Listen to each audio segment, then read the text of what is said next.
Welcome to One Chemistry. Always try to do your best.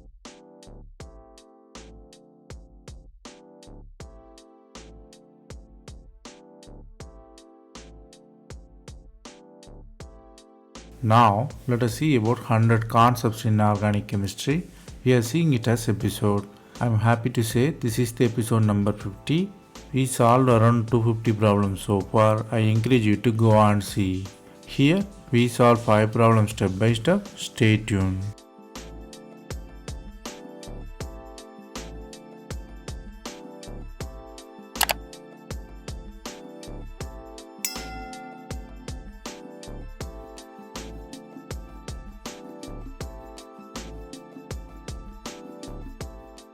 Let us see the first question. They given the 4 different compounds.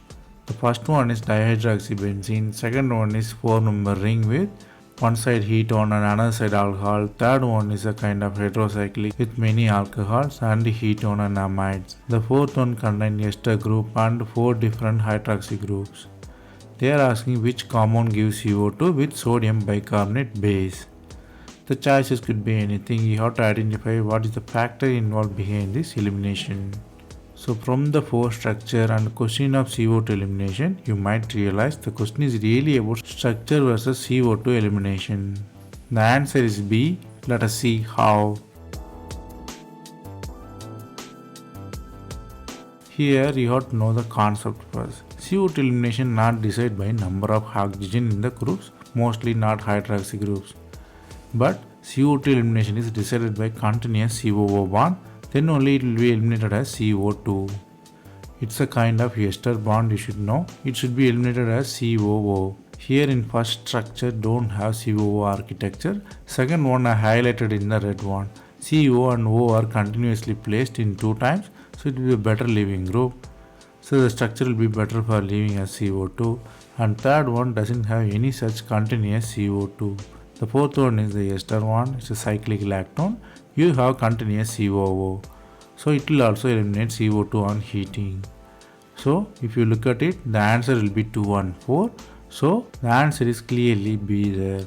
Here the concepts you have to learn here is CO2 elimination not decided by number of oxygen or carbon. CO2 elimination is decided by continuous COO bonds.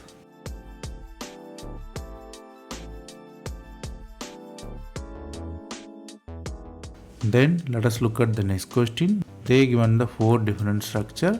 The first one P is cycloheptatriene.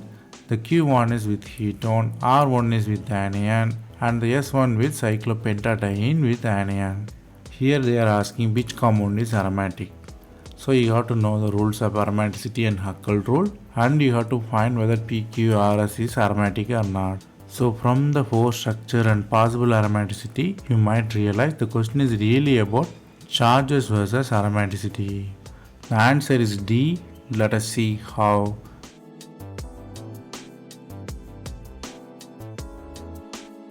Here you have to know the Huckel rule. For the aromaticity, you have to know the compound should have 4 and 2 pi electron and conjugation and planarity. The P structure definitely not aromatic. Because it doesn't have conjugation, one carbon is not conjugated. If you look at the B, everybody think it is not conjugated, but it is conjugated. The delta plus, the small charge on carbonyl help for the conjugation. It has 4 and 2 pi electron, which is 6 pi electron, which is a Huckel electron, which is aromatic. The R1 you have 8 pi electron with conjugation. The anion also you have to count for the pi electron, so 8 pi electron, which is anti-aromatic. Then if you look at the S1, it's continuous and conjugated, and it has 6 pi electron, which is 4n plus 2 pi Huckel rule, so it is the aromatic one. So only Q and S are aromatic. So the answer is clearly D there. Here the concepts you have to learn here is even partial charge help for delocalization, and you have to know the rules for aromaticity. First one is planarity, then the conjugation, then the 4n plus 2 pi electron.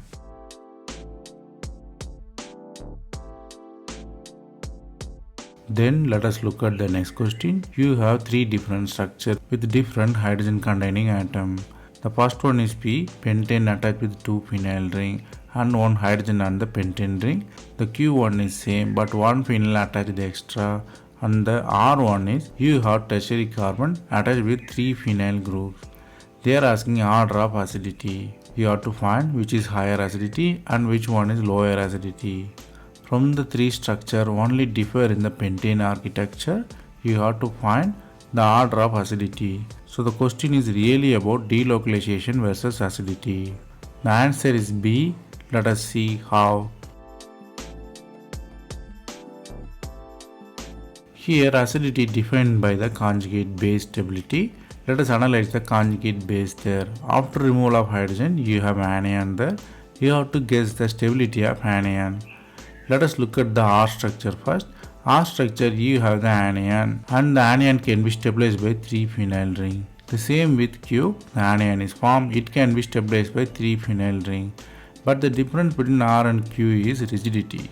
R is a very rigid ring because of ring architecture. It has 2 fused 5-member ring, it forced to be the planar there. The planarity gives very effective conjugation. In Q1 it need not to be planar, it can be bent.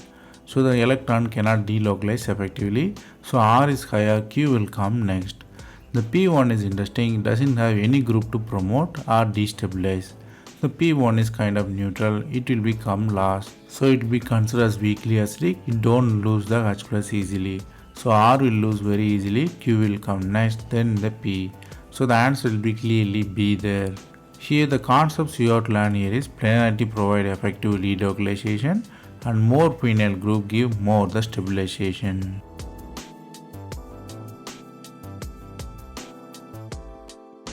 Then let us look at the next question. Here you have pyridine attached with 2 methyl group. You are using soda amide and methyl bromide. They ask you to find the product. The A1 you have methylation occur at side methyl group which is on 3rd position.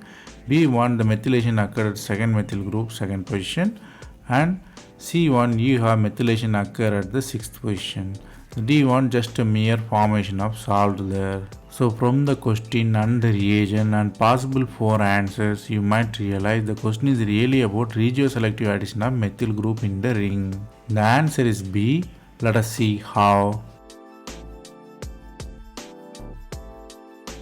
Here you are using the sodamide. Sodamide is a strong base. It will abstract the proton.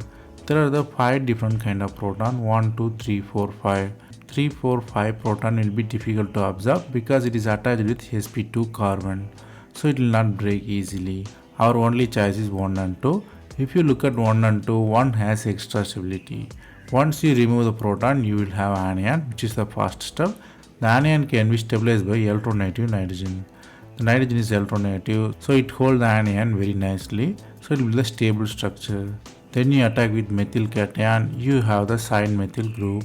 So which is the answer B, 2nd position methyl group. Here the concepts you have to learn here is the bond strength between carbon and hydrogen.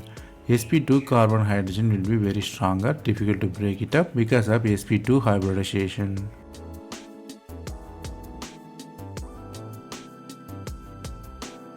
Then let us look at the next question. They are given the dimethyl cyclohexane without any stereochemistry. They ask you to write 1R and 2S conformation. You have to find what is the nature is about, whether it has plane of symmetry or it don't have any plane of symmetry, or it is optically active or optically inactive. So there are the 4 choices. So from the structure and possible 4 answer, you might realize the question is really about structure versus optical activity and its symmetry. The answer is D. Let us see how.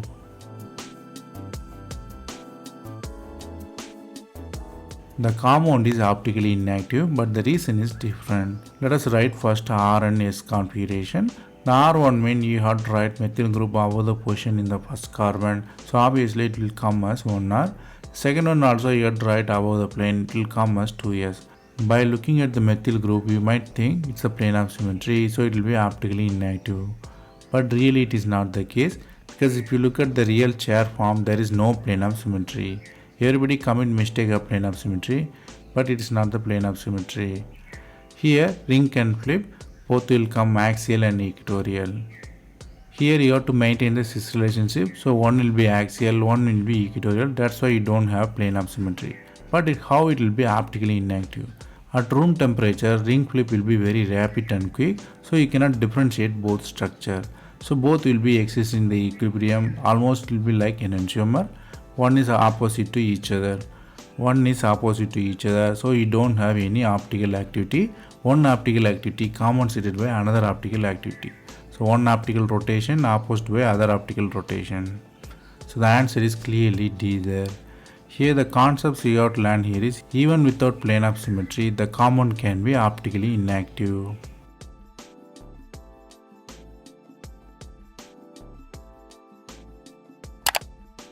That's all from this episode. I hope it was easy. Thanks for watching. If you have any suggestion, comment below. Stay tuned for next episode.